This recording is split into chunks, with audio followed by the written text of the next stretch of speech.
Welcome to Economics Wala.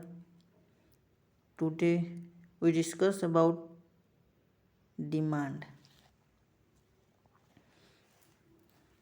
ପିଲାମାନେ ଆଜି ତମର ଯେଉଁ ବିଷୟ ହେଉଛି ଚାହିଦା ବିଷୟରେ ଆଜି ଆମେ ଜାଣିବା। ତମମାନଙ୍କର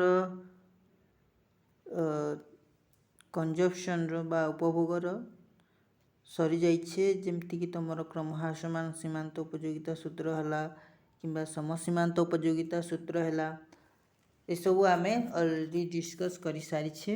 ତ ତାର ଭିଡ଼ିଓ ଚ୍ୟାନେଲରେ ଆଭେଲେବୁଲ୍ ଅଛି, ତାର ପ୍ଲେଲିଷ୍ଟ ମଧ୍ୟ ବନାଯାଇଛି। ତ ସେ ଭିଡ଼ିଓଟାକୁ ଦୟାକରି ଟିକେ ଦେଖିବେ, ଏକ୍ଜାମ୍ ପାଇଁ ଟିକେ ଭଲସେ ପ୍ରିପେୟାର ବା ପଢ଼ାପଢ଼ି ହେଉଥିବ। ତ ଆଜିର ସେସନ୍ଟା ବହୁତ ହେଲ୍ପଫୁଲ୍ ହେବ ତୁମମାନଙ୍କ ପାଇଁ, ଯେଉଁଟାକି ଆମେ ଜାଣିବା ଚାହିଦାର ଅର୍ଥ ବିଷୟରେ। ଓକେ, ଚାହିଦା ବିଷୟରେ ଆଜି ଆମେ ଜାଣିବା।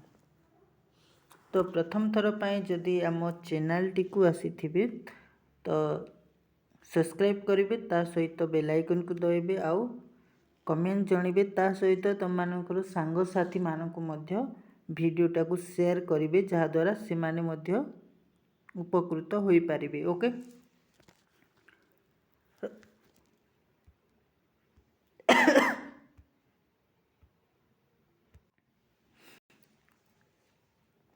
ଚାହିଦାର ଅର୍ଥ ବିଷୟରେ ଆମେ ଜାଣିବା। ସାଧାରଣ ଭାଷାରେ ଆମେ ଯଦି କହିବା ଚାହିଦା ମାନେ କ'ଣ, ତ ଚାହିଦା କହିଲେ ସାଧାରଣ ଭାଷାରେ ଯଦି ଆମେ କହିବା ଚାହିଦା, ତାହେଲେ ଦ୍ରବ୍ୟ ପାଇବାର ଇଚ୍ଛାକୁ ବୁଝାଏ। ଓକେ, ସାଧାରଣ ଭାଷାରେ ଯଦି ଆମେ କହିବା ଚାହିଦା କହିଲେ ଗୋଟେ ଦ୍ରବ୍ୟକୁ ପ୍ରାପ୍ତି କରିବାର ଇଚ୍ଛାକୁ ବୁଝାଏ। ଯେକୌଣସି ଦ୍ରବ୍ୟ ପାଇବାର ଇଚ୍ଛାକୁ କ'ଣ ବୁଝାଏ? ଚାହିଦା କୁହାଯାଏ। କିନ୍ତୁ ଅର୍ଥଶାସ୍ତ୍ରରେ ଚାହିଦା ଶବ୍ଦର ଏକ ସ୍ୱତନ୍ତ୍ର ଅର୍ଥ ରହିଛି। କିନ୍ତୁ ଅର୍ଥଶାସ୍ତ୍ରରେ ଯଦି ଆମେ ଦେଖିବା ଚାହିଦା, ତାର ଗୋଟେ ସ୍ୱତନ୍ତ୍ର ଅର୍ଥ ରହିଛି। ଓକେ, ତ କେବଳ ଦ୍ରବ୍ୟର ପାଇବାର ଇଚ୍ଛାକୁ ଚାହିଦା କୁହାଯାଏ ନାହିଁ। ଓକେ, ତ ଇକୋନୋମିକ୍ସରେ ଯଦି ଅର୍ଥଶାସ୍ତ୍ରରେ ଯଦି ଆମେ କହିବା ଚାହିଦା ବେଲେ କ'ଣ? ଚାହିଦା ହେଉଛି କୌଣସି ଦ୍ରବ୍ୟ ପ୍ରାପ୍ତିର ଫଳପ୍ରଦ ଇଚ୍ଛାକୁ ବୁଝାଏ। କୌଣସି ଦ୍ରବ୍ୟ ପ୍ରାପ୍ତିର ଫଳପ୍ରଦ ଇଚ୍ଛାକୁ ବୁଝାଏ। ତ ଚାହିଦା ବା ଇଚ୍ଛାକୁ ଫଳପ୍ରଦ କରିବାକୁ ହେଲେ ତିନିଟି ଜିନିଷ ନିହାତି ଆବଶ୍ୟକ। ଓକେ, ବୁଝିପାରିଲ? ଚାହିଦା ଯଦି ଆମେ ଅର୍ଥଶାସ୍ତ୍ରରେ ଦେଖିବା, ଚାହିଦାର ଅର୍ଥ ଗୋଟେ ସ୍ୱତନ୍ତ୍ର ଅର୍ଥ ରହୁଛି, ଯେଉଁଟାକି କୌଣସି ଦ୍ରବ୍ୟର ଫଳପ୍ରଦ ଇଚ୍ଛାକୁ ବୁଝାଉଛି। କୌଣସି ଦ୍ରବ୍ୟ ପ୍ରାପ୍ତିର ଫଳପ୍ରଦ ଇଚ୍ଛାକୁ ଆମେ କ'ଣ କହୁଛୁ? ଚାହିଦା କହୁଛି। ଫଳପ୍ରଦ କେତେବେଳେ ହେବ? ଯେତେ ତିନିଟି ସର୍ତ୍ତ ପୂରଣ ହେଲେ ସେଇଟା ଫଳପ୍ରଦ ହେବ। କ'ଣ କ'ଣ ତିନୋଟି ସର୍ତ୍ତ? ପ୍ରଥମ ସର୍ତ୍ତ ହେଉଛି କି ଦ୍ରବ୍ୟ ଓ ସେବା ପାଇବାକୁ ଇଚ୍ଛା ଥିବା ଦରକାର। ତିନୋଟି ସର୍ତ୍ତ ଥିବା ଦରକାର। ଏକ ହେଲା ଦ୍ରବ୍ୟ ଓ ସେବା ପାଇବାର ଇଚ୍ଛା ଥିବା ଦରକାର। ଓକେ, ପାଇବାର ଇଚ୍ଛା ଥିବା ଦରକାର। ଦ୍ୱିତୀୟରେ କ'ଣ? ଦ୍ରବ୍ୟ ବା ପାଇବାର ସାମର୍ଥ୍ୟ ଥିବା ଦରକାର। ତାଙ୍କର ପାଉଣା ବା ଦର ଦେବା ପାଇଁ ସାମର୍ଥ୍ୟ ଥିବା ଦରକାର। ଯେଉଁ ଅଭାବଟା ତାଙ୍କର ସୃଷ୍ଟି ହେଇଛି, ଓକେ, ସେଇ ଯେଉଁ ଚାହିଦା ତାଙ୍କର ଯେଉଁଟା ଚାହିଦା କରିଛନ୍ତି, ସେଇ ଚାହିଦାକୁ ପୂରଣ ପାଇଁ ତାଙ୍କର ପାଉଣା ବା ଦର ଦେବାର ସାମର୍ଥ୍ୟ ଥିବା ଦରକାର। ଦର ଦେବାର ସାମର୍ଥ୍ୟ ଥିବା ଦରକାର, ଅର୍ଥାତ୍ ତାଙ୍କ ପାଖରେ ସେଇ ଚାହିଦାକୁ ପାଇବା ପାଇଁ କିଛି ମନି ଥିବା ଦରକାର ବା ପଇସା ଥିବା ଦରକାର। ସେଇଟାକୁ ସେ କିଣି ପାରୁଛନ୍ତି କି ନାହିଁ, ତାଙ୍କର ସାମର୍ଥ୍ୟ ବାହାରେ କି ସାମର୍ଥ୍ୟ ଭିତରେ। ଓକେ, ସେଇଟା ଥିବା ଦରକାର। ତ ତାଙ୍କର ପାଉଣା ବା ଦର ଦେବା ପାଇଁ ସାମର୍ଥ୍ୟ ଥିବା ଦରକାର। ସେ ଯଦି ସେଇ ଦ୍ରବ୍ୟଟା କିଣିବା ପାଇଁ ଅଯୋଗ୍ୟ, ଓକେ, ତ ସେଇଟାକୁ ଚାହିଦା କୁହାଯିବ ନାହିଁ।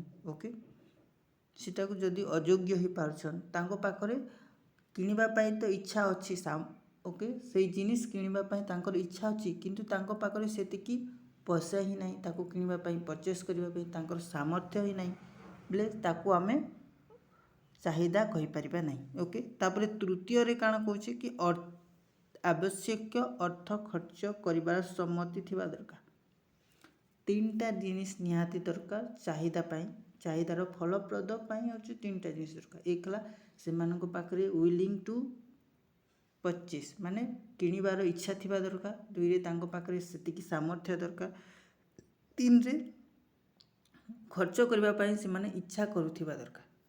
ଓକେ, ତିନିଟା ଥିବା ନିହାତି ଦରକାର। ସେମାନଙ୍କ ଭିତରୁ ଯଦି ଗୋଟିଏ ବି ନଥିବ ତାହେଲେ ସେଟାକୁ ଆମେ କ'ଣ କହିପାରିବା ନାହିଁ, ଚାହିଦା କହିପାରିବା ନାହିଁ। ଓକେ, ମୋ ପାଖରେ ପଇସା ବି ଅଛି, ସେଟାକୁ କିଣିବାର ପଇସା ଅଛି ମାନେ ସାମର୍ଥ୍ୟ ମୋ ପାଖରେ ଅଛି, କୌଣସି ଦ୍ରବ୍ୟ କିଣିବାର ସାମର୍ଥ୍ୟ ବି ଅଛି ଆଉ ଇଚ୍ଛା ବି ଅଛି, କିନ୍ତୁ ମୁଁ ଖର୍ଚ୍ଚ କରିବା ପାଇଁ ଚାହୁଁନାହିଁ। ଓକେ, ମୁଁ ସେଟାକୁ କିଣିବା ପାଇଁ ଇଚ୍ଛା ବି କରିଛି, ମୋ ପାଖରେ ସେତିକି ପଇସା ବି ଅଛି, କିନ୍ତୁ ଖର୍ଚ୍ଚ କରିବା ମୁଁ ଚାହୁଁନି, ମାନେ ସେ ଜିନିଷଟାକୁ ଖର୍ଚ୍ଚ କରିବାକୁ ଚାହୁଁନି ପଇସାକୁ, ତାର ଅର୍ଥ ହେଉଛି କି ସେଇଟା ମୋ ପାଖରେ ତାର ଚାହିଦା ନାହିଁ, ମାନେ ସେଟାକୁ ଆମେ ଚାହିଦା କହିପାରିବା ନାହିଁ। ବୁଝିପାରିଲ ତ? ଯଦି ଦ୍ରବ୍ୟ କ୍ରୟ କରିବା ପାଇଁ ଉପଭୋକ୍ତାଙ୍କର ଆବଶ୍ୟକ ସାମର୍ଥ୍ୟ ନଥାଏ ଏବଂ ପୁନଶ୍ଚ ଆର୍ଥିକ ସାମର୍ଥ୍ୟ ଥାଇ ମଧ୍ୟ ସେ ଦ୍ରବ୍ୟ ପାଉଣା ଦେବା ପାଇଁ ତାଙ୍କର ଆଗ୍ରହ ନଥିବ, ଦ୍ରବ୍ୟ ପାଇବାର ଇଚ୍ଛାକୁ ଚାହିଦା କୁହାଯାଇପାରିବ ନାହିଁ। କହିଲା କି ଯଦି ଦ୍ରବ୍ୟ କ୍ରୟ କରିବା ପାଇଁ ଉପଭୋକ୍ତାଙ୍କର ଆବଶ୍ୟକ ସାମର୍ଥ୍ୟ ନଥିବ, ଯଦି ଦ୍ରବ୍ୟକୁ କ୍ରୟ କରିବା ପାଇଁ ଉପଭୋକ୍ତାଙ୍କ ପାଖରେ ସାମର୍ଥ୍ୟ ନଥିବ ଏବଂ ପୁନଶ୍ଚ ଆର୍ଥିକ ସାମର୍ଥ୍ୟ ଥାଇ ମଧ୍ୟ କିମ୍ବା ପୁନଶ୍ଚ ଯଦି ସାମର୍ଥ୍ୟ ଥାଇ ମଧ୍ୟ ଯଦି ପାଉଣା ଦେବାର ତାଙ୍କର ଆଗ୍ରହ ନଥିବ, ତାଙ୍କର ଆର୍ଥିକ ସାମର୍ଥ୍ୟ ଅଛି କିନ୍ତୁ ତାକୁ ପାଉଣା ଦେବାର ଯଦି ଆଗ୍ରହ ନଥିବ, ତେବେ ଦ୍ରବ୍ୟ ପାଇବାର ଇଚ୍ଛାକୁ ଆମେ ଚାହିଦା କୁହାପାରିବା ନାହିଁ, ମାନେ ସେଟାକୁ ଆମେ ଚାହିଦା କହିବା ନାହିଁ। ଓକେ, ତେଣୁ ଅର୍ଥଶାସ୍ତ୍ରରେ ଚାହିଦା କହିଲେ ଆମେ ବୁଝୁ କ'ଣ ନା ଦ୍ରବ୍ୟ ପ୍ରାପ୍ତି ଇଚ୍ଛା ଥିବା ସାଙ୍ଗେ ସାଙ୍ଗେ ସମ୍ପୃକ୍ତ ଦ୍ରବ୍ୟ ପାଇବା ପାଇଁ ଆବଶ୍ୟକ ସାମର୍ଥ୍ୟ, ଅର୍ଥ ବ୍ୟୟ କରିବାର ସମ୍ମତିକୁ ବୁଝାଇଥାଏ। ଓକେ, ତୁମକୁ ଯଦି କ୍ୱେଶ୍ଚିନ୍ ଆସିଲା ଚାହିଦା କ'ଣ ବୋଲି କହିଲେ ତୁମେ ଲେଖିବ କ'ଣ, ସାଧାରଣ ଭାଷାରେ ଯଦି ଆମେ ଚାହିଦା କହିବା ବେଳେ କୌଣସି ଦ୍ରବ୍ୟ ପ୍ରାପ୍ତିର ଇଚ୍ଛାକୁ ବୁଝାବ, କିନ୍ତୁ ଅର୍ଥଶାସ୍ତ୍ରରେ ଚାହିଦା କହିଲେ ଦ୍ରବ୍ୟ ବା ସେବା ପ୍ରାପ୍ତିର ଫଳପ୍ରଦ ଇଚ୍ଛାକୁ ଚାହିଦା କୁହାଯାଏ ବୋଲି ଲେଖିବ। ଓକେ, ସେତିକି ଲେଖିବ, 2 ମାର୍କିଆ କ୍ୱେଶ୍ଚିନ୍ ଆସେ। ଓକେ, ଜାଣିଲେ ଆମେ ଚାହିଦା କ'ଣ ସେଟା ଜାଣିଲେ, ତାପରେ ଏବେ ଆମେ ଜାଣିବା ଚାହିଦାର ଅର୍ଥ ବୁଝାଗଲା।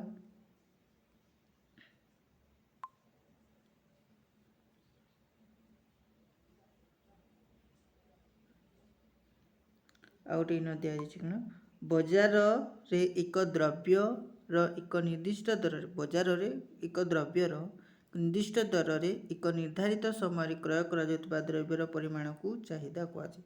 ନ କହିଲା କି ବଜାରରେ ଏକ ଦ୍ରବ୍ୟର ଏକ ନିର୍ଦ୍ଦିଷ୍ଟ, ବଜାରରେ ଗୋଟେ ଦ୍ରବ୍ୟର ଗୋଟେ ନିର୍ଦ୍ଦିଷ୍ଟ ଦରରେ ଆଉ ଗୋଟେ ନିର୍ଦ୍ଦିଷ୍ଟ ସମୟରେ କ୍ରୟ କରାଯାଉଥିବା ଦ୍ରବ୍ୟର ପରିମାଣକୁ ଆମେ କହୁଛୁ ଚାହିଦା ବୋଲି କହୁଛୁ। ଓକେ, ସେଟା ମଧ୍ୟ ଚାହିଦା ବୋଲି କୁହାଯାଏ। କି ଗଲା, ତାପରେ ଆମେ ଚାହିଦାର ନିର୍ଣ୍ଣାୟକ, କେଉଁ ଉପାଦାନ ଚାହିଦାକୁ ପ୍ରଭାବିତ କରିଥାଏ। ଓକେ, ପିଲାମାନେ ଏଇଟା ତୁମର ଲଙ୍ଗ କ୍ୱେଶ୍ଚିନ୍ରେ ଆସେ, ଟିକେ ଭଲସେ ଧ୍ୟାନ ସେ ଦେଖିବ, ଚାହିଦାକୁ କେଉଁ ଉପାଦାନଟା ପ୍ରଭାବିତ କରିପାରେ। ଓକେ, ଚାହିଦାକୁ ପ୍ରଭାବିତ କରୁଥିବା ଉପାଦାନ ସମୂହ, କୌଣସି ଏକ ଦ୍ରବ୍ୟ ପାଇଁ ଚାହିଦା ବିଭିନ୍ନ ଉପାଦାନ ଦ୍ୱାରା ପ୍ରଭାବିତ ହୋଇଥାଏ। ଏହି ଉପାଦାନ ସମୂହକୁ ଚାହିଦାର ନିର୍ଣ୍ଣାୟକ ବୋଲି କୁହାଯାଏ। ଓକେ, କୌଣସି ଦ୍ରବ୍ୟ ପାଇଁ ଚାହିଦା ବିଭିନ୍ନ ଉପାଦାନ ଦ୍ୱାରା ପ୍ରଭାବିତ ହୋଇଥାଏ। ଚାହିଦାଟା ବିଭିନ୍ନ ଉପାଦାନ ଦ୍ୱାରା ପ୍ରଭାବିତ ହୋଇଥାଏ, ସେହି ଉପାଦାନ ସମୂହକୁ ଚାହିଦାର ନିର୍ଣ୍ଣାୟକ କୁହାଯାଏ। କ'ଣ କ'ଣ ଉପାଦାନ ରହିଛି ଡିସ୍କସ୍ କରିବା। ପ୍ରଥମରେ ଆସିଲା କ'ଣ, ଦ୍ରବ୍ୟର ଦର। ଦ୍ରବ୍ୟର ଦର କେମିତି ପ୍ରଭାବିତ କରୁଛି ଦେଖ, ମୁଖ୍ୟତଃ ଦ୍ରବ୍ୟର ଦରଟା ଚାହିଦାକୁ ପ୍ରଭାବିତ କରିଥାଏ। କେମିତି, ସପୋଜ ସାଧାରଣତଃ ଦ୍ରବ୍ୟର ଦର କମିଲେ ଚାହିଦାର ପରିମାଣ ବୃଦ୍ଧି ପାଏ। ମନେକର ମାର୍କେଟରେ, ବଜାରକୁ ତୁମେ ଯିବ, ମନେକର ଟମାଟୋ, ଓକେ, ଟମାଟୋର ଯେତେବେଳେ ପ୍ରାଇସ୍ଟା କମି ଯାଇଛି, ମାନେ ଦରଟା କମି ଯାଇଛି, 25 ଟଙ୍କା ଦର ଥିଲା, ବର୍ତ୍ତମାନ ଏବେ ହେଇକି 10 ଟଙ୍କା ହେଇଯାଇଛି, ଦରଟା କମିଯାଇଛି। ଓକେ, ଆଗରୁ 25 ଟଙ୍କା ଥିଲା କିନ୍ତୁ ଦର ଏବେ କମିକି 10 ଟଙ୍କା ହେଇଯାଇଛି। ତ ଏଇ ଜାଗାରେ ଚାହିଦା କ'ଣ ହେବ, ବୃଦ୍ଧି ପାଇବ। 10 ଟଙ୍କା ହେଲା ବେଳେ ଲୋକଟା କ'ଣ କରିବେ, ଆଗରୁ 25 ଟଙ୍କା କିଲୋ ପ୍ରତି ଥିଲାବେଳେ 2 କେଜି କିଣୁଥିଲେ, ବର୍ତ୍ତମାନ 4 କେଜି କିଣିବେ 10 ଟଙ୍କା କିଲୋରେ, 4 କେଜି ଟମାଟୋ କିଣିବେ। ମାନେ ଚାହିଦାକୁ ପ୍ରଭାବିତ କରୁଛି କି ନାହିଁ? ଦର ଯେତେବେଳେ କମି ଯାଉଛି, ଦ୍ରବ୍ୟର ଦର ଯେତେବେଳେ କମି ଯାଉଛି, ଆମେ ଚାହିଦାକୁ ବୃଦ୍ଧି କରୁଛୁ, ଚାହିଦାକୁ ବଢ଼େଇ ଦେଉଛୁ, ଆମେ ଅଧିକା କିଣୁଛୁ।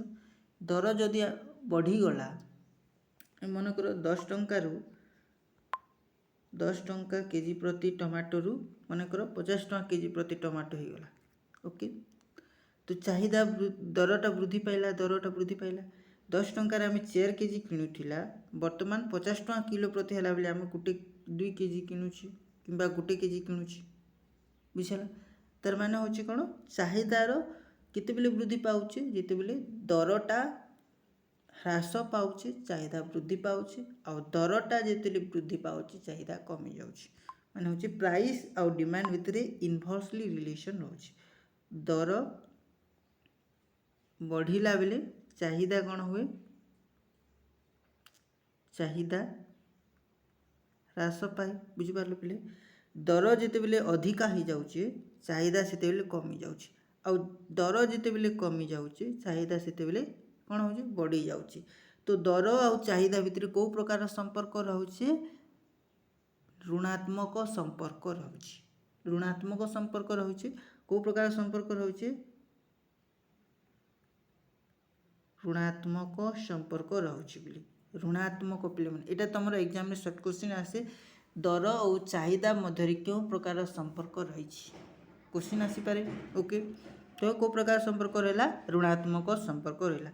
ଦର ଯଦି ବଢ଼ିଯିବ, ଆମର ଚାହିଦା କମିଯିବ, ଦର ଯଦି କମିଯିବ, ଚାହିଦା ବୃଦ୍ଧି ପାଇବ। ଓକେ, ପ୍ରଥମ ଉପାଦାନ ଗଲା।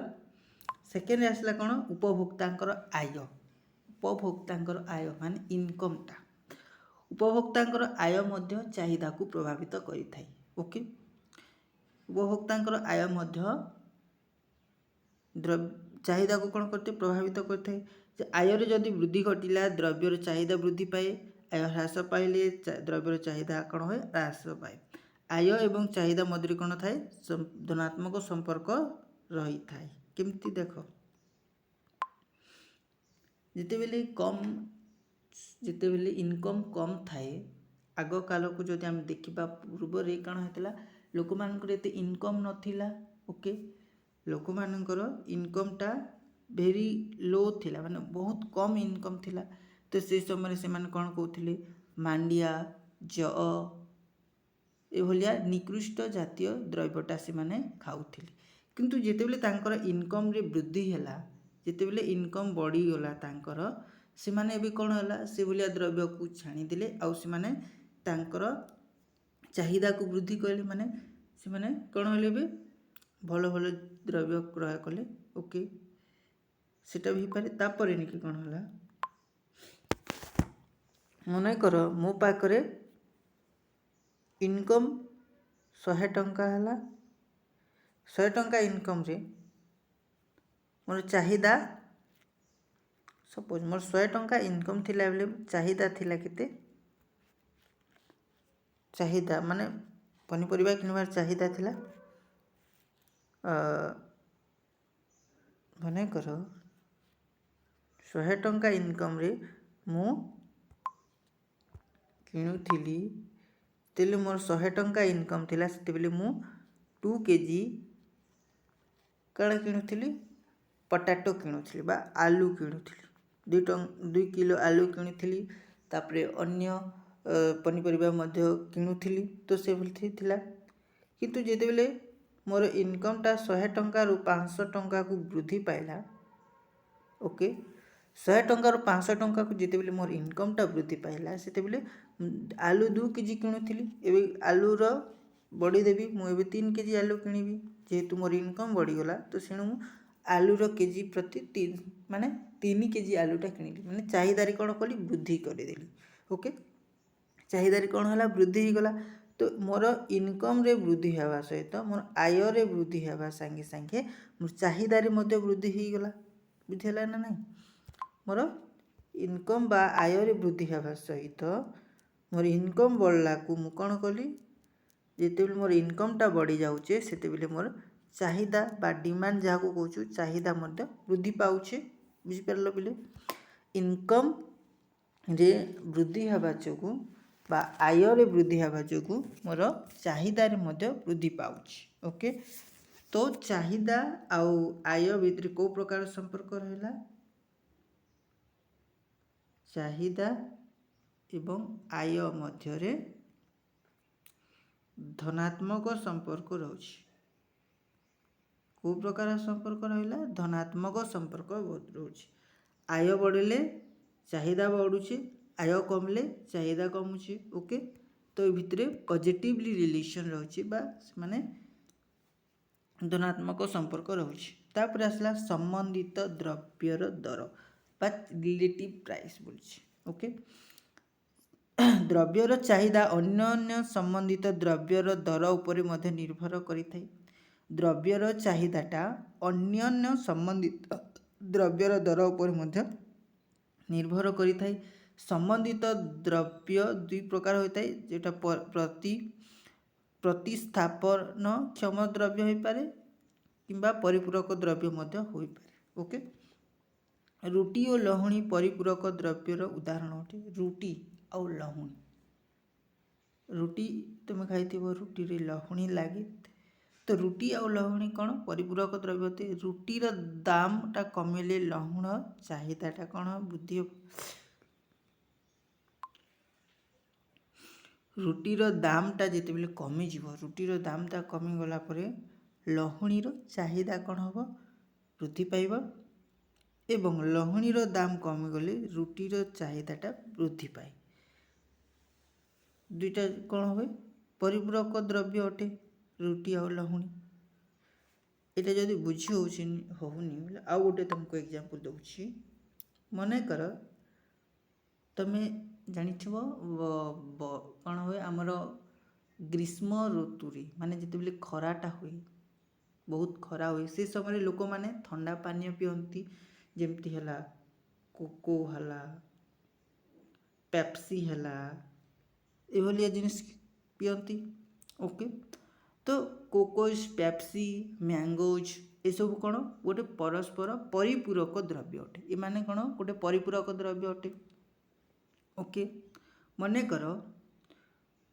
कोकोर द्रव्य मनकर 50 रुपये अच्छे इटा भी 50 रुपये अच्छे सपोज दुई जनकर प्राइसटा सामान अच्छे ओके दुई जनकर प्राइसटा सामान अच्छे मन कर कौन है यार द्रव्य वृद्धि होगी कौन है 70 टंका हो गला सेम प्राइस इटा भी 1 लिटर थी इटा भी 1 लिटर थाए ओके 1 लिटर रे आग 50 टंका नौला ये भी 50 टंका नौला किंतु वर्तमान 1 लिटर कोकोसर प्राइसटा भी 70 टंका हो गला किंतु एटा जो प्राइस 50 को 50 रहा तो यहीटा जो वृद्धि हवा जो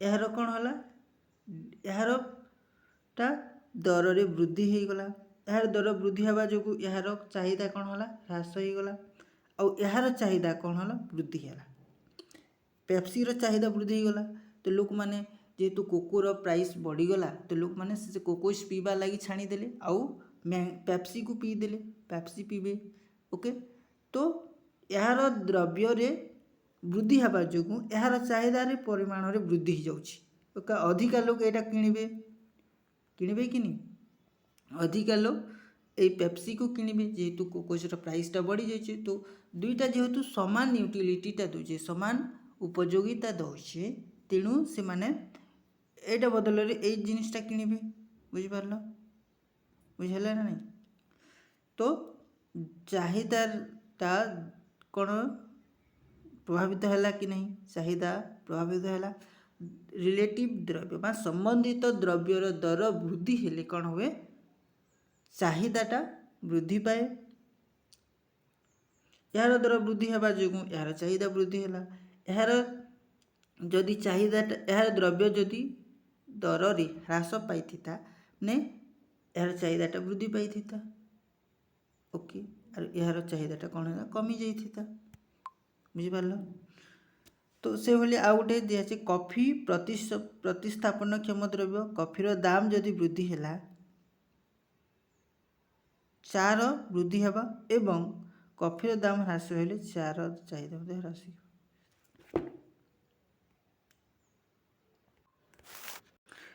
परिपूरक द्रव्य गला तापर है प्रतिस्थापन द्रव्य देख प्रतिस्थापन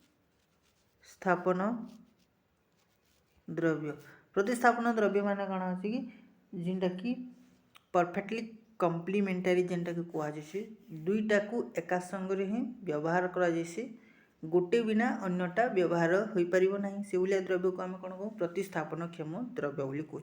मनेकर पेट्रोल मनेकर उदाहरण दिगला पेट्रोल आउ बाइक ओके पे बाइक चढ़ीछ तो पेट्रोल आउ बाइक मध्य प्रतिस्थापन क्षम रोचे प्रतिस्थापन क्षम द्रव्य जदि आम देखा पेट्रोल आउ बाइक आसब ओके जदि आम पाखे पेट्रोल अच्छी किंतु बाइक नहीं कौन चलो कि चलनी किंतु आम पाखे बाइक अच्छी पेट्रोल नहीं चलो कि चलनी तो बाइक चलवाई उभय पेट्रोल भी दरकार बाइक भी दरकार दुईटा जाक दरकार किंतु सपोज पेट्रोल रो दामटा बढ़ीगला मनेकर एबे पेट्रोल आग गोटे लिटर को सपोज 60 टंका नौला पेट्रोल गोटे लिटर को 60 टंका नौला किंतु वर्तमान तार दरटा वृद्धि करी पेट्रोल 1 लिटर को वर्तमान 120 टंका नौ आग जो 60 टंका नाला एबे दुई डबल हो गला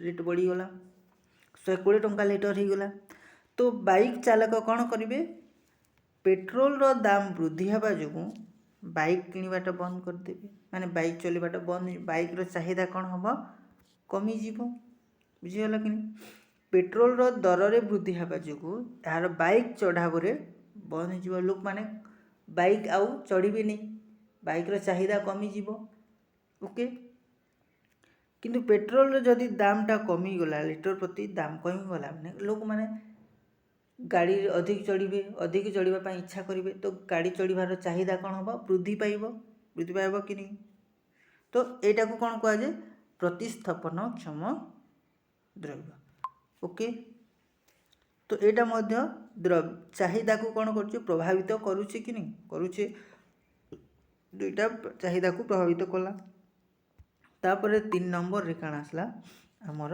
उपभोक्ता रुचि और आग्रह चाहिदार उपभोक्ता रुचि और आग्रह अभ्यास और सामाजिक प्रथा उपर निर्भर करें देख आमर सामाजिक प्रथा उपर आमर चाहिदाटा निर्भर करें आमर आम समाज रे किसी प्रथा रोचे जोटा कि किसी जिनिस को खाइबा मना करती ओके चाहिदा तार खाइबार चाहिदा कौन हो कमिज सामाजिक प्रथा अनुसार जदि सेटा बंद कर दि जाए खाइबा मना करा तार चाहिदा कौन हम कमिज तो आमर चाहिदाटा निर्भर करुचे आमर रुचि उपरे आमर आग्रह उपरे आमर अभ्यास उपरे निर्भर करुचे तो द्रव्यर दर आय स्थिर रही ए सबू मध्य जेकोसी परिवर्तन हेले चाहिदा मध्य परिवर्तन होता है मो पाखे दर मध्य भल माने मो पाखे इनकमटा अच्छी ओके बजार रे दर जहाँ भी थो ना कहीं मो पाखे इनकम अच्छे से कि खाइबार इच्छा अच्छी किंतु कहगला कि जदि मोर अभ्यास नथिबो मोर रुचि नहीं ना खाइबापी कि सामर्थ्य अच्छी कि से जिनिस को मु किनी पारिबार सामर्थ्य मो पाखे अच्छी ओके किंतु से जिनिस को मुझको खाइबार ही इच्छा नहीं मोर रुचि नहीं ना सीन खाइबापी रुचि नहीं ना मोर ओके तो सेटा को मु प्रिफर करी नहीं तो जहाँ द्वारा मोर चाहिदा कौन हम ह्रास पाइब कि नहीं तुम मान पाखे फेवरेट डिश रहा ओके किसी लोक अच्छे जो मैंने कि मटन प्रिफर करसन खाइबा लगी मटन आग्रह अच्छे आर किसी लोक अच्छे जो मैंने कि कारण मटन खाइबापी आग्रह नहंती से माने केवल एमती पनीर छतु ये सब खाइबापी आग्रह करती तो ସେମାନଙ୍କ ପାଖରେ ପଇସା ଥାଇ ମଧ୍ୟ ସେମାନଙ୍କ ପାଖରେ ସାମର୍ଥ୍ୟ ଅଛି କି ସେଇଟା ଖାଇବାର ସାମର୍ଥ୍ୟ ଅଛି, ସେମାନେ କିଣିପାରିବାର ଇଚ୍ଛା ଅଛି, କିନ୍ତୁ ସେମାନେ ଖାଉନାହାନ୍ତି କାରଣ ତାଙ୍କର ଆଗ୍ରହ ନାହିଁ, ତାଙ୍କର ରୁଚି ନାହିଁ ସେଥିପ୍ରତି। ତ ତାର ଚାହିଦା କ'ଣ ହେବ, କମିଯିବ। ଓକେ, ତ ମୋ ପାଖରେ ଇନକମ୍ ବି ଅଛି, ଆୟ ବି ଅଛି, ଦ୍ରବ୍ୟକୁ ଦରକୁ କିଣିପାରିବାର ସାମର୍ଥ୍ୟ ବି ଅଛି, କିନ୍ତୁ ମୋ ପାଖରେ ରୁଚି ହିଁ ନାହିଁ, ଅଭ୍ୟାସ ମୋ ପାଖରେ ରୁଚି ନାହିଁ ନା ସେଇଟା ଖାଇବା ପାଇଁ। ତ ସେନ ମୋର କ'ଣ ହେବ, ଚାହିଦାଟା କମିଯିବ। ଓକେ, ତାପରେ 5 ନମ୍ବର ଆୟର ବଣ୍ଟନ। ବଜାରରେ ସାମଗ୍ରିକ ଚାହିଦା ସମାଜରେ ଆୟର ବଣ୍ଟନ ଉପରେ ମଧ୍ୟ ନିର୍ଭର କରିଥାଏ। ଯଦି ଆୟର ସମ ବଣ୍ଟନ ହୁଏ, ଆୟ ଅଧିକ ଅଂଶ ଦରିଦ୍ର ଲୋକଙ୍କ ପାଖକୁ ଯିବ। ଓକେ, ଫଳରେ ସାଧାରଣ ଭାବେ ଦରିଦ୍ର ଲୋକଙ୍କ ଦ୍ୱାରା ବ୍ୟବହୃତ ହେଉଥିବା ଅତ୍ୟାବଶ୍ୟକ ଦ୍ରବ୍ୟର ଦର ଚାହିଦା ବୃଦ୍ଧି ପାଇବା ଏବଂ ବିଳାସ ଦ୍ରବ୍ୟ ଉପଭୋଗ କରୁଥିବା ଧନୀ ଲୋକମାନଙ୍କ ଚାହିଦା ହ୍ରାସ ପାଇବ। ସେପରି ଯଦି ଆୟ ବଣ୍ଟନ ସମ ହୁଏ, ଧନୀ ଲୋକ ଉପଭୋଗ କରୁଥିବା ବିଳାସ ଦ୍ରବ୍ୟର ଚାହିଦା ବୃଦ୍ଧି ପାଇବ। ଏଇନା ଗଲା ଆୟର ବଣ୍ଟନଟା। ଯଦି ଆମର ଦେଖିଥିବ ଇନକମ୍ ଡିଷ୍ଟ୍ରିବ୍ୟୁସନ୍ ବା ଆୟ ଡିଷ୍ଟ୍ରିବ୍ୟୁସନ୍ କ'ଣ ହୁଏ, ଯେଉଁମାନେ ଧନୀ ଲୋକ ସେମାନେ ଅଧିକ ଧନୀ ହେବାରେ ଲାଗିଛନ୍ତି ଆଉ ଗରିବ ଲୋକମାନେ ଅଧିକ ଗରିବ ହେବାରେ ଲାଗିଛନ୍ତି। ଯେମିତି ବିଳାସପୂର୍ଣ୍ଣ ଦ୍ରବ୍ୟ ମାନେ ରହୁଛି, ଯେମିତି ହେଲା ତୁମର ଗୋଲ୍ଡ, ସୁନା ରୂପା ଯାହା ରହିଛି, ସେମାନେ ଧନୀ ଲୋକମାନେ ସେଇଟା ଅଧିକ ପରଚେସ୍ କରୁছে, ତାଙ୍କର ଚାହିଦା ବୃଦ୍ଧି ପାଉଛି, କିନ୍ତୁ ଗରିବ ଲୋକମାନେ ତାଙ୍କର ଖାଇବା ପାଇଁ ହିଁ ପଇସା ନଥାଏ। ତ ଯଦି ଇନକମ୍ଟା ସମାନ ଭାଗରେ ଡିଷ୍ଟ୍ରିବ୍ୟୁସନ୍ ହେବା ଗରିବ ଲୋକମାନଙ୍କ ଭିତରେ ଆଉ ଧନୀ ଲୋକମାନଙ୍କ ଭିତରେ, ଯଦି ଇନକମ୍ ବା ଆୟଟା ସମାନ ଭାବରେ ଡିଷ୍ଟ୍ରିବ୍ୟୁସନ୍ ହେବା, ସମାନ ଭାଗରେ ଭାଗ ହେବା ବେଲେ ସେମାନେ ଗରିବ ଲୋକମାନେ ମଧ୍ୟ କ'ଣ କରିବେ, ତାଙ୍କର ଚାହିଦାକୁ ସେମାନେ ବୃଦ୍ଧି କରିପାରିବେ। ତ ଆୟ ଡିଷ୍ଟ୍ରିବ୍ୟୁସନ୍ ଉପରେ ମଧ୍ୟ ନିର୍ଭର କରୁଛି, ଚାହିଦାକୁ ପ୍ରଭାବିତ ହୋଇଥାଏ। ଓକେ, ତାପରେ ହେଲା 6 ନମ୍ବରରେ ଦ୍ରବ୍ୟର ପ୍ରତ୍ୟାଶା। ଦ୍ରବ୍ୟର ଚାହିଦା କେବଳ ପ୍ରଚଳିତ ଦର ଉପରେ ନିର୍ଭର କରେ ନାହିଁ, ଦ୍ରବ୍ୟର ଭବିଷ୍ୟତ ଦର ଉପରେ ମଧ୍ୟ ନିର୍ଭର କରିଥାଏ। ଯଦି ନିକଟ ଭବିଷ୍ୟତରେ ଦର ବୃଦ୍ଧି ହେବାର ଆଶଙ୍କା ଥାଏ, ପ୍ରଚଳିତ ଦରରେ ଚାହିଦା ବୃଦ୍ଧି ପାଏ। ସେପରି ଯଦି ନିକଟ ଭବିଷ୍ୟତରେ ଦର ହ୍ରାସ ପାଇବାର ଆଶଙ୍କା ଥାଏ, ପ୍ରଚଳିତ ଦରରେ ଚାହିଦା ହ୍ରାସ ପାଇଥାଏ। ମନେକର କୁହାଗଲା କି ଆଗକୁ ବର୍ତ୍ତମାନ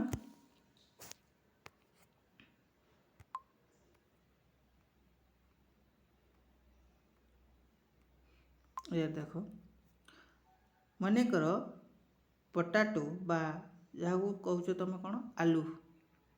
ଓକେ, ଆଲୁ ଏବେ କେଜି ପ୍ରତି ମନେକର 20 ଟଙ୍କା ଅଛି। ଓକେ, କେଜି ପ୍ରତି କ'ଣ 20 ଟଙ୍କାର ଅଛି, କିନ୍ତୁ ଆମର କୁହାଗଲା କି ଆଗକୁ ଆଲୁର ସର୍ଟେଜ୍ ହେବାର ଅଛି। ତ ଆଲୁ ଗୋଦାମରେ ଆଲୁ ସରିଯାଇଛି, ତ ଆଗ 6 ମାସ ପର୍ଯ୍ୟନ୍ତ ଆଲୁ ଆସିବାଟା ବନ୍ଦ ହେଇଯିବ। ଓକେ, ତ ବର୍ତ୍ତମାନ ସମୟରେ ଯେତେ ବି ଷ୍ଟକ୍ ଆଲୁ ରହୁଛି, ତ ସେଇଟା କିଣିବା ପାଇଁ କୁହାଗଲା, ନ୍ୟୁଜ୍ରେ ଆସି। ତ ବର୍ତ୍ତମାନ କେବଳ କୁହାଗଲା କି ଆଗକୁ ଆଲୁର ସର୍ଟେଜ୍ ହେବାର ଅଛି, ବୁଝିହେଲା। ତ ଆଗକୁ ଯେତେ ଆଲୁର ସର୍ଟେଜ୍ ହେବ, ତ ତାର ଦରରେ କ'ଣ ହେବ, ବୃଦ୍ଧି ହେବ ଆଗକୁ, ଯେହେତୁ ତ ଆଲୁ ଗୋଦାମରେ ଆଲୁ ସରିଯାଇଛି, ତ ଆଗକୁ କ'ଣ ହେବ, ଆଲୁର ଦର ବୃଦ୍ଧି ପାଇବ।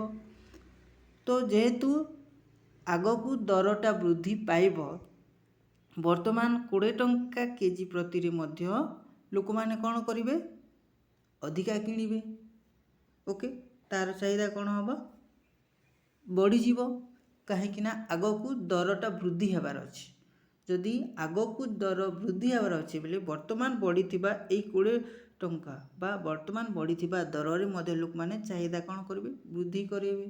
ବୁଝିପାରିଲ କି କୁହାଗଲା କି ଆଗକୁ ଦରଟା ବୃଦ୍ଧି ହେବାର ଅଛି, ଆଗକୁ ଆଲୁର କେଜି ପ୍ରତି 50 ଟଙ୍କା ହେବାର ଅଛି ବୋଲେ ବର୍ତ୍ତମାନ 20 ଟଙ୍କା ଅଛି, କିନ୍ତୁ ଆରୁ 2-4 ଦିନ ପରେ ଆମକୁ କୁହାଗଲା କି ଆଲୁର କେଜି ପ୍ରତି 50 ଟଙ୍କାକୁ ବଢ଼ିଯିବ ବୋଲି କୁହାଗଲା। ତ ବର୍ତ୍ତମାନ 20 ଟଙ୍କା କେଜିରେ ଆମେ ମଧ୍ୟ 4 କେଜି 5 କେଜି 10 କେଜି ଯାହା ବି କିଣିଦେଉ, ବର୍ତ୍ତମାନ ସମୟରେ ଆମକୁ କ'ଣ ହେଲା, ଚାହିଦାଟା ବୃଦ୍ଧି ହେଇଗଲା। ବୁଝିହେଲା। ତ ଦର ଭବିଷ୍ୟତରେ ଦର ବୃଦ୍ଧି ହେବାର ଯେତେବେଳେ ଆଶଙ୍କା ଦେଖାଯାଏ, ସେତେବେଳେ ବର୍ତ୍ତମାନ ସମୟରେ आमर चाहिदाटा कौन हे वृद्धि हुए बुझिपार एटा आउरी जदि आउरी किसी न्यूज एमती किसी न्यूज भी आसे कि आगो को दरर कौन हम कमिज आलूर दरटा कमिज बोलिकी न्यूज रे मध्य आसे तो कहगला कि आलू 2-4 दिन कलापर आमर आलूर दरटा कमिज केजी प्रति 20 टंका आलू रोचे केजी प्रति ओके 4-5 दिन गलापर कौन हम केजी प्रति आलूर दाम 5 टंका केजी प्रति हो तो लोक माने कौन करेंगे वर्तमान तांकर जो केजी प्रति दर 20 टंका रही से मैंने 20 टंकार से मैंने किणवे नहीं कम किणवे जिते बेले केजी प्रति दर 5 टंका हवा भविष्य में हवाक जाऊँगी तो सही समय से मैंने कौन करेंगे तांकर चाहिदा को वृद्धि करदेवे बुझिपार जिते बेले भविष्य दर ह्रास पाइबार आशंका थाए लोक माने कौन करेंगे वर्तमान समय तांकर चाहिदा को ह्रास करेंगे ओके बुझीगला आ भविष्य तांकर चाहिदा को वृद्धि करेंगे बुझिपार तो जदि भविष्य दर जदि ह्रास पाइब आलूर दर भविष्य ह्रास पाइब बोली वर्तमान समय चाहिदा कौन हम वर्तमान समय चाहिदाटा कमिज बुझीगला किंतु भविष्य दर वृद्धि होबार आशंका थाए भविष्य दरटा वृद्धि होबार आशंका थाए वर्तमान समय चाहिदा कौन हम वृद्धि पाइब बुझिपार वर्तमान समय दर वृद्धि होबार अच्छे बोले वर्तमान समय कौन हम बुझिपार तापर आसला आमर